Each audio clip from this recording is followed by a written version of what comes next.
बुद्धि से वैर है। बाबा साहब ने कहा था कि जितना मिल गया ले, उसके बाद आगे अधिकार के लिए संघर्ष करो। ये नेता और छुटभइये नेता लोग ना पूरे संघर्ष को पीछे की दिशा में लेके जा रहे हैं। तो सिर्फ एक पार्टी ने उसके लिए प्रयास किया कि कांग्रेस ने प्रयास किया, कि सब लोगों ने प्रयास किया, सब लोगों ने प्रयास किया ना। सब थोड़ा एक कदम वो चला, नीतीश कुमार चले, स्टालिन चला, सब धीरे धीरे चला। जब आप सीधे ही कह रहे हो कि हम गठबंधन करेंगे नहीं, तो कंफ्यूजन तो क्रिएट होगा ही ना कि आखिर किसको फायदा पहुंचाना चाह रहे हो। कितने आयोग बने शेड्यूल कास्ट के, शेड्यूल का एट्रोसिटीज पे एक्शन हो रहा है कि नहीं हो रहा है, समाज हमारा आगे गया कि पीछे गया।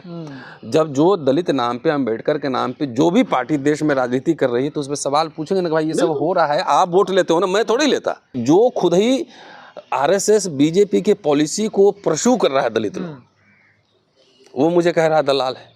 नुकसान ना हमने झेला है बोलने की खातिर। हम वोट मांग रहे हैं किसी से, हम बोले वोट देने से पहले खाली सोच लो। बिल्कुल, वोट देने से पहले सोच लो ये कौन तुम्हारी थोड़ी रक्षा कर सकता है और कौन तुम्हें बर्बाद कर सकता है। सबसे रोज कह रहे हैं कि भाई इकट्ठे होकर के चुनाव लड़िए, जो बाबा साहब डॉक्टर अम्बेडकर द्वारा दिए संवैधानिक अधिकार उन्हें बचाइए, इस समाज को लुटने पिटने से बचाइए, इनके अधिकारों को बचाइए। बचेगा तो समाज बचेगा, और समाज बचेगा। आपके लिए दो में से चुनना हो तो आपके लिए अगर बीजेपी अगर आपको ठीक लगता है और आरएसएस की पॉलिसी, तो हम समाज को आगाह कर रहे हैं कि भाई ऐसा है, आपके हक हकूक जले जाएंगे। जिन सांप्रदायिक ताकतों को रोकने के लिए आप जब समर्थन दे रहे थे, उन्हीं सांप्रदायिक ताकतों को रोकने के लिए हम आज कह रहे हैं कि कांग्रेस से गठबंधन करो। हम भी तो वही भाषा बोल रहे जो आप 2004 से 2014 तक बोल रहे थे। पार्टी खत्म हो जाएगी। जो बसपा तो कभी केंद्र में कोई नीति बनाई नहीं, तो जो नीति बाबा साहब डॉक्टर अम्बेडकर के दिए हुए संवैधानिक राइट्स के आधार पर मिली, उनके आधार पर जो नौकरियां मिली, तो कांग्रेस ने दी ना। तो आप समाज को कायर डरपोक बना रहे हो। आज़ादी और अधिकार कभी भी जो है ना मुफ्त में, उपहार में, गिफ्ट में या घर में जाके कोई देता नहीं, उसके लिए लड़ना पड़ता है।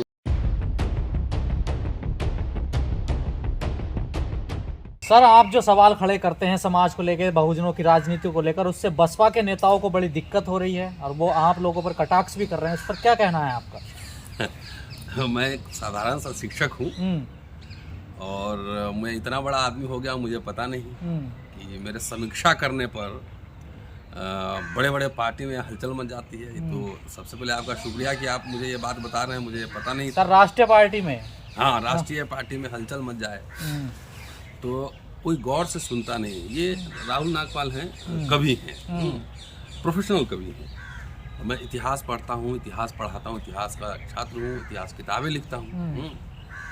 तो हम लोग का क्या काम है, ये जाएं तो प्रशस्ति गान करें, मोदी जी की प्रशस्ति, राहुल की प्रशस्ति, इसकी सबका प्रशस्ति गान करना कवि का काम है।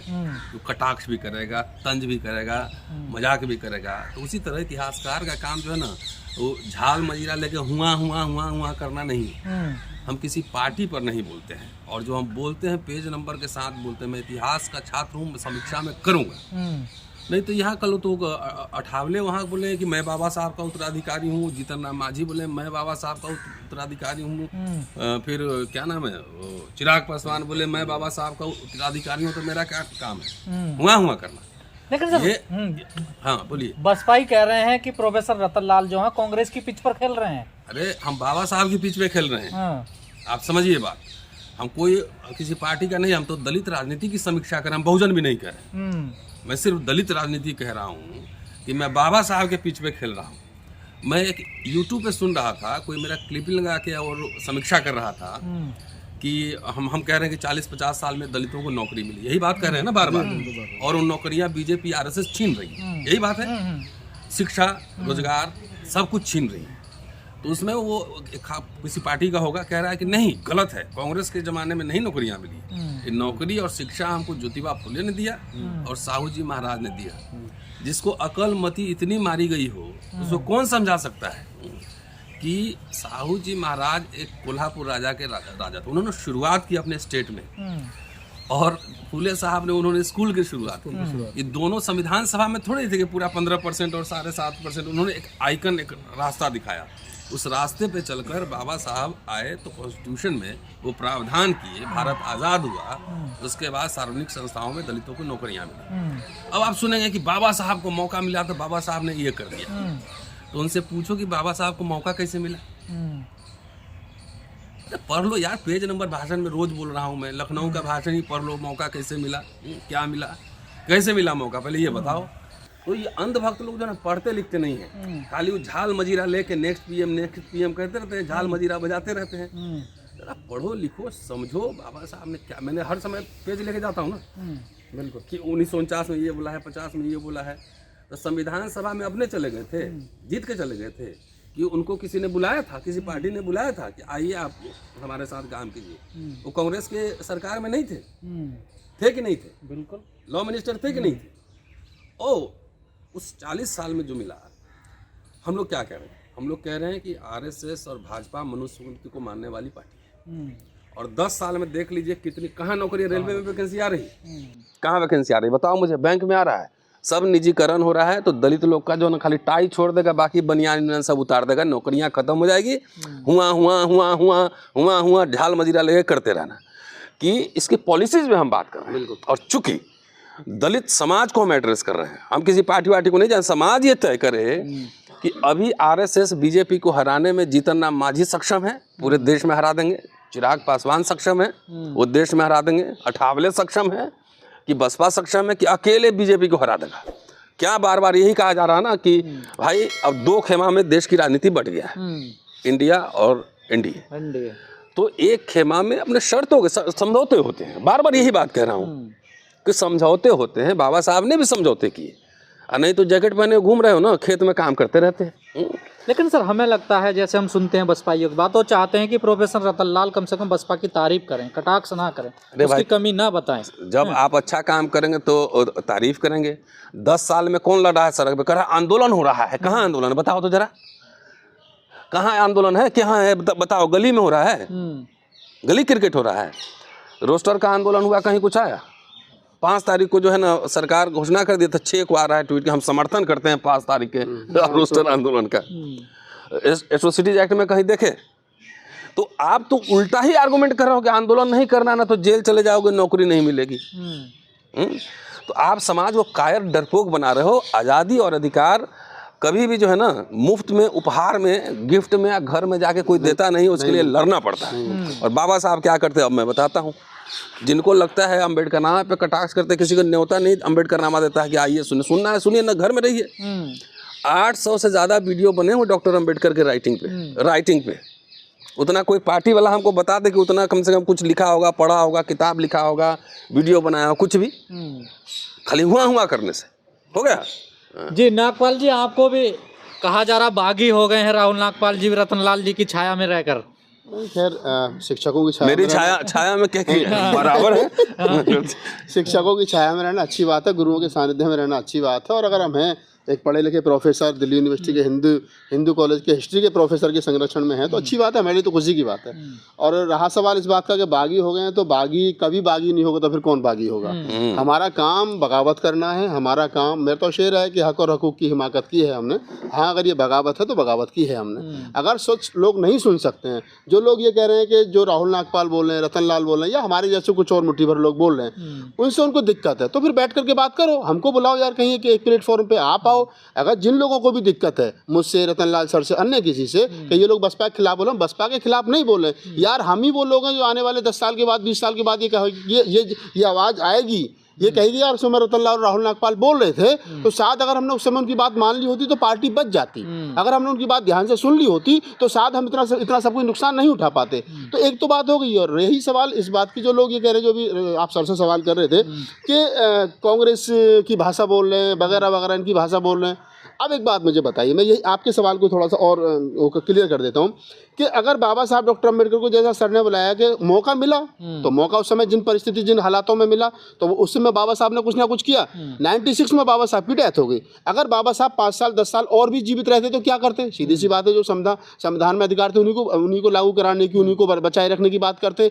उसके बाद में जो लोग ये कह रहे हैं कि इसमें कि जी कांग्रेस ने कुछ नहीं दिया, या फिर कांग्रेस के राज्य शासन में हमें कुछ नहीं मिला, तो ये तो सर ने कितनी बार बता रखा है कि कोट पेंट टाई जो आगे, अगर बाबू जगजीवन राम नहीं होते उस समय पे, उनके द्वारा चाहे बैंक में हो, चाहे आपको रेलवे में हो, चाहे सेना में हो, जो नौकरियां मिली, और आज जो लोग उस समय 10वीं पास लग गए थे, भाई बसपा तो कभी केंद्र की सरकार में रही नहीं, बसपा तो कभी केंद्र में कोई नीति बनाई नहीं। तो जो नीति बाबा साहब डॉक्टर अम्बेडकर के दिए हुए संवैधानिक राइट्स के आधार पर मिली, उनके आधार पर जो नौकरियां मिली, तो कांग्रेस ने दी ना। उस समय एक समय 1997 का रिकॉर्ड है कि लगभग 45 लाख सरकारी कर्मचारी थे। आज कितने रह गए? आज 7-8 लाख रह गए। तो ये जो 30-35 लाख घट गए, इनका हिसाब कौन देगा? कभी इसके लिए कोई आंदोलन हुआ है? कभी सरकार के आंख में आंख डाल करके पूछा गया है कभी नौकरियां क्यों घट रही हैं? तो सवाल वही है गजेंद्र भाई। और फिर एक सवाल और ये निकल करके आता है, अगर मनमोहन सिंह की सरकार को 10 साल तक ये कह करके वो दिया गया, समर्थन दिया गया कि सांप्रदायिक ताकतों को बाहर करने के लिए, सांप्रदायिक ताकतों को रोकने के लिए हम कांग्रेस को समर्थन दे रहे हैं। आपके 21 सांसद थे लोकसभा में,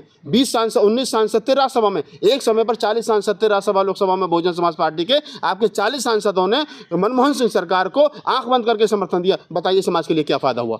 सवाल खड़ा होता है ना। 4 MP बनवाते, लोग काम सीखते, मिनिस्टर बनवाते आप, और फिर नीति बनवाते, बैकलॉग पूरा करवाते। समाज के लिए जो कांग्रेस ने कर दिया, जब तो बसपा ने कोई समर्थन नहीं दिया था। जब बैंकों का राष्ट्रीयकरण करके नौकरी दे दी, कांग्रेस ने सब कुछ कर दिया। आज तुम कांग्रेस को समर्थन दे रहे हो 10 साल तक, और एक ये भी नहीं कह रहे हो कि हमारे लोगों को 2 लाख लोगों को नौकरी दे दो, ये भी नहीं कह रहे हो कि हमारे 4 मिनिस्टर बना दो, ये भी नहीं कह रहे हो कि इस डिपार्टमेंट में का बैकलॉग पूरा कर दो। तो फिर कौन सी सांप्रदायिक ताकतें भाई? जिन सांप्रदायिक ताकतों को रोकने के लिए आप जब समर्थन दे रहे थे, उन्हीं सांप्रदायिक ताकतों को रोकने के लिए हम आज कह रहे हैं कि कांग्रेस से गठबंधन करो। हम भी तो वही भाषा बोल रहे जो आप 2004 से 2014 तक बोल रहे थे। पार्टी खत्म हो जाएगी। आप ये कह रहे थे हमने 2004 से 2014 तक बसपा ने मनमोहन सिंह सरकार को इसलिए समर्थन दिया क्योंकि सांप्रदायिक ताकतों को रोकना था, वो हमें नुकसान पहुंचा देंगी। और आज वही सांप्रदायिक ताकतें 2014 से 2024 तक उन्होंने हमारा बेड़ा गर्क कर दिया, RSS और बीजेपी की सरकार ने। अब हम फिर कह रहे हैं, हम बसपा से कह रहे हैं, चिराग पासवान से कह रहे हैं, तेजस्वी यादव से कह रहे हैं, अखिलेश यादव से कह रहे हैं, अकेली बसपा से तो नहीं कह रहे ना, सबसे कह रहे हैं, टारगेट पर सब है, सबसे रोज कह रहे हैं कि भाई इकट्ठे होकर के चुनाव लड़िए, जो बाबा साहब डॉक्टर अम्बेडकर द्वारा दिए संवैधानिक अधिकार उन्हें बचाइए, इस समाज को लुटने पिटने से बचाइए, इनके अधिकारों को बचाइए। बचेगा तो समाज बचेगा, और समाज बचेगा तो तुम भी बचोगे। ऐसे राजनीति नहीं होती। अगर राजनीति करनी तो राजनीति की पिच पे करनी पड़ेगी। घर में बैठ करके ये कह देना कि नहीं आंदोलन मत करना जेल चले जाओगे, ये काम मत करना जेल चले जाओगे, अभी हमारे अनुकूल समय नहीं है, एक अच्छा सा क्या नाम है चुनाव आयोग आएगा TN सेंसर जैसा तो वही भी बैन कर देगा, तो तब तक तुम क्या करोगे? भी भुट्टे भी बेचोगे, क्या करोगे तुम? इनको नापुसक बना रहे हो, क्यों बना रहे हो? राहुल, अभी इस समाज को ये भी पता नहीं है कि चुनाव आयोग EVM में कुछ भी नहीं कर सकती है। वो जब तक पीपुल्स रिप्रेजेंटेशन एक्ट पार्लियामेंट से निरस्त नहीं होगा, नया नहीं आएगा, तब तक चुनाव खाली ये प्रेशर डालिए कि वीवीपैट जो है वो काउंटिंग हो पूरा। एक सवाल जो राहुल उठा रहा है वो सोचने समझने की चीज़ है। एक बात बताइए, आपका RSS और भाजपा पे क्या टेक है? क्या टेक है? निजीकरण पे क्या टेक है? भाई निजीकरण मतलब दलितों की नौकरी खत्म, पिछड़ों की नौकरी खत्म, उस पर आपका क्या टेक है ये बताइए। निजीकरण के खिलाफ, दलित उत्पीड़न के खिलाफ कितने दिन सड़क पे उतरे हैं ये बताना पड़ेगा।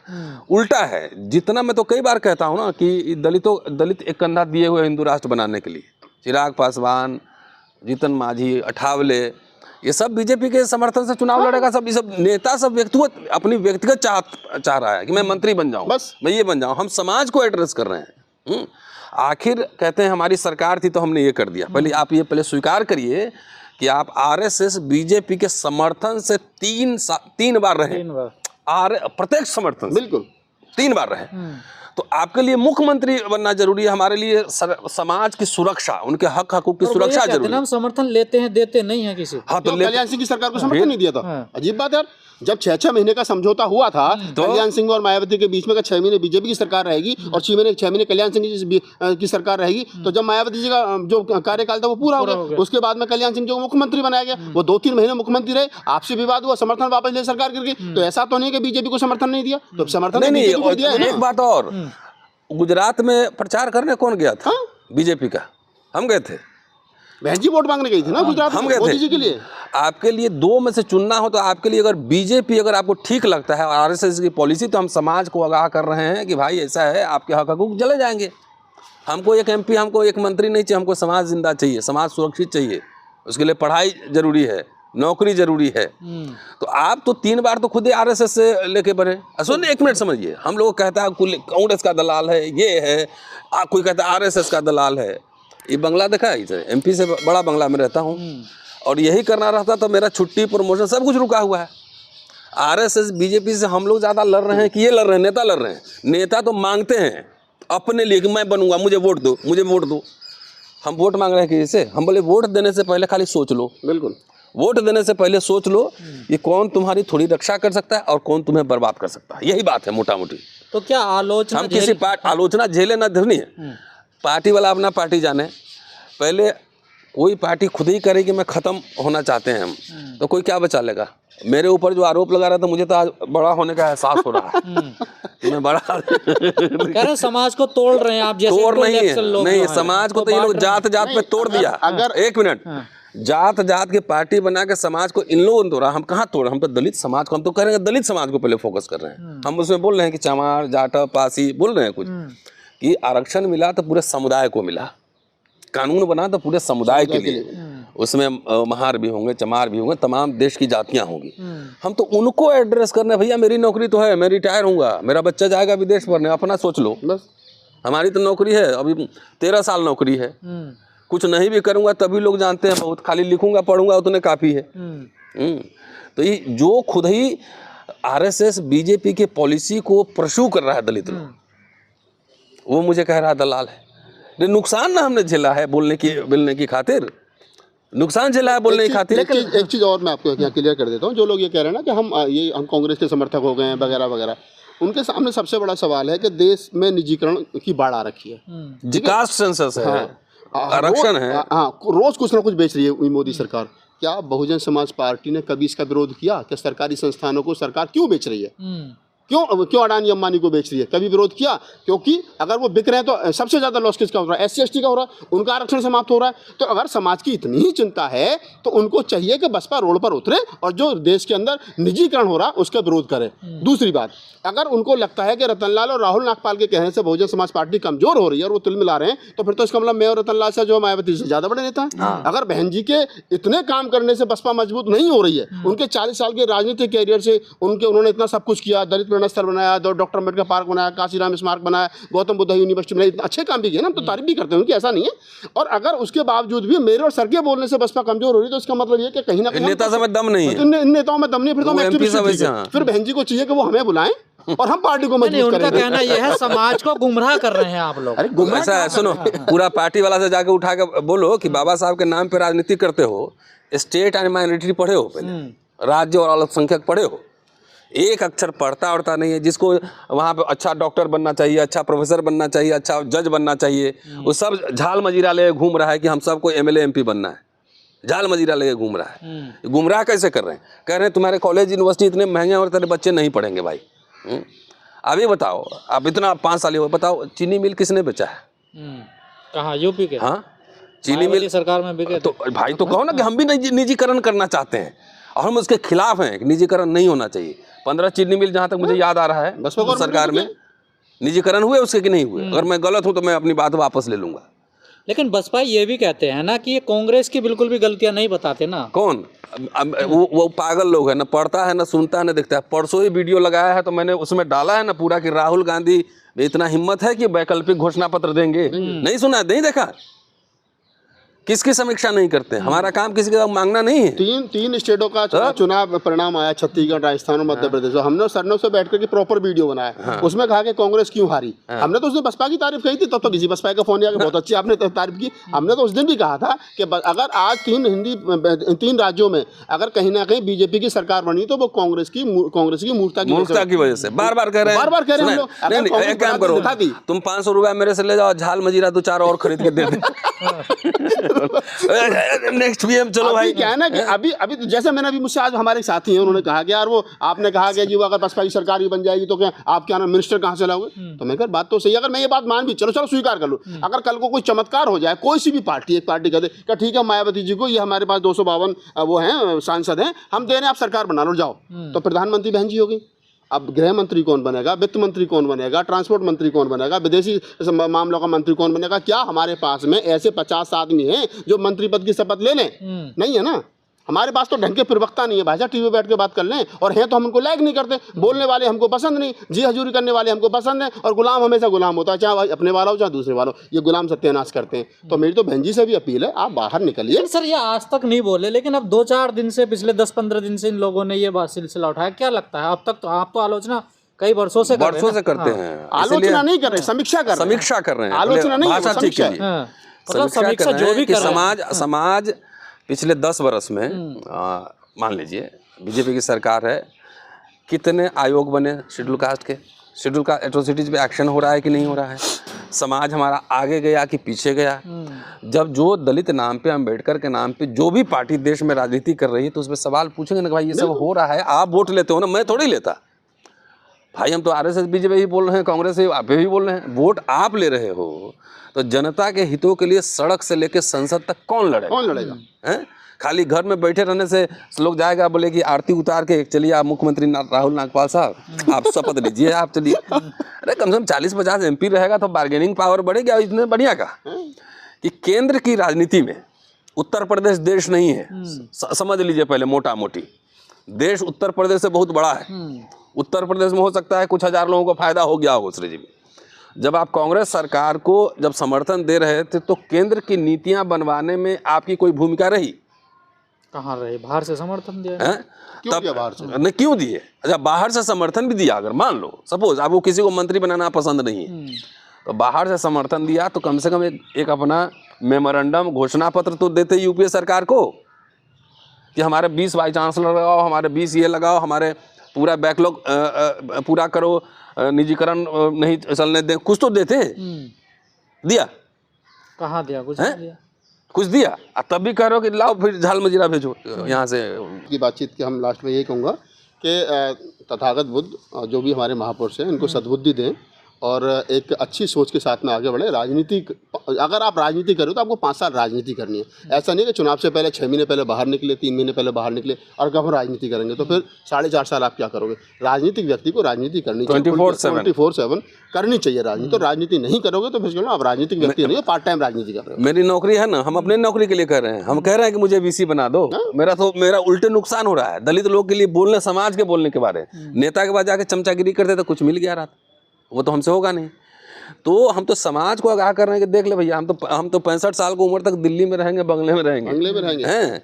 अब निजीकरण हो जाएगा, उसका सबके जो है ना कोट पैंट उतरेंगे और खेत में मजीरा बजाते रहना। और देखो व्यक्तिगत नुकसान की अगर बात की जाए तो कांग्रेस की सरकार थी सर, तब भी लड़े थे। इन मूर्खों को मैं कह रहा हूँ, जब कपिल सिब्बल HRD मिनिस्टर था, याद है तुम्हें? उस समय सड़क पे नहीं थे उस समय। हम लोग तो समीक्षा करते हैं भाई, जो सरकार में रहेगी उसकी समीक्षा होगी। सर आप लोग गठबंधन की अभी आपने जिक्र किया बीच में, कांग्रेस भी चाहती है बसपा से गठबंधन हो, लेकिन सपा नहीं चाहती है कि गठबंधन। ऐसा है ना, गठबंधन जब हुआ, इंडिया बना, तो सिर्फ एक पार्टी ने उसके लिए प्रयास किया कि कांग्रेस ने प्रयास किया कि सब लोगों ने प्रयास किया, सब लोगों ने प्रयास किया ना। सब थोड़ा एक कदम वो चला, नीतीश कुमार चले, स्टालिन चला, सब धीरे धीरे चला। जब आप सीधे ही कह रहे हो कि हम गठबंधन करेंगे नहीं तो कंफ्यूजन तो क्रिएट होगा ही ना कि आखिर किसको फायदा पहुंचाना चाह रहे हो। अब तो चुनाव सर पे है। अब ये तो हम तो बार बार कह रहे हैं कि दलों का नहीं दिलों का मिलन, समाज मिले। एक बात कह रहे हैं ना, अब चुनाव सर पे है। अब प्रेसिडेंट, अभी भी हम कह रहे हैं, अभी भी अपील ही कर रहे हैं कि आप चाहे अखिलेश जी हो, चाहे कांग्रेस हो, चाहे जो भी हो, जो भी है, नॉन बीजेपी नॉन बीजेपी जो भी है, उन सबको 2-4 सीट आगे पीछे करके चुनाव लड़ना चाहिए और बीजेपी RSS को हराना चाहिए। 30-30 सीट अगर मान लो कि सपा बसपा लड़ ले, अब 20 सीट बांट दे और सब में, तो 30 लड़के अगर 25 जीत गए तो उसमें फायदा है, या 80 लड़के जो है ना 2 जीते, किसमें फायदा है? ताकत लगाओ समाज से।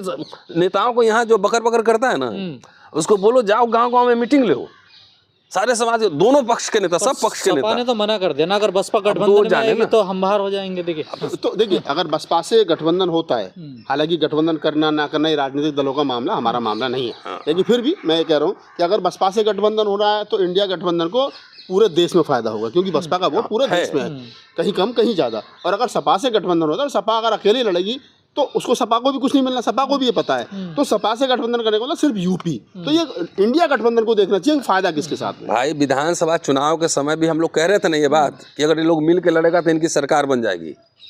ठीक है, एग्रीमेंट करें ना कि अखिलेश जी आप उत्तर प्रदेश संभालिए, केंद्र हम संभालते हैं। बिल्कुल, क्या दिक्कत है इसमें? जब मैंने कहा था चंद्रशेखर को भी अकोमोडेशन लो 5 सीट उसको भी दो, तो सपा भी मुझे, सपा वाले भी गाली दिए। तो इन लोग को जो है ना, इन लोग को बुद्धि से बैर है। पहनूंगी तो जरी वाली साड़ी है, नहीं तो नंगे रहूंगी, हैं? बुद्धि से बैर है। बाबा साहब ने कहा था कि जितना मिल गया ले, उसके बाद आगे अधिकार के लिए संघर्ष करो। ये नेता, छुटभइये नेता लोग ना पूरे संघर्ष को पीछे की दिशा में लेके जा रहे हैं। वही हम अपने नौजवानों को समझा रहे हैं। समझ लो, ये नहीं तो सब डिजिटल रिकॉर्डर है कि हम क्या बोल रहे थे 2023 में। धन्यवाद। शुक्रिया।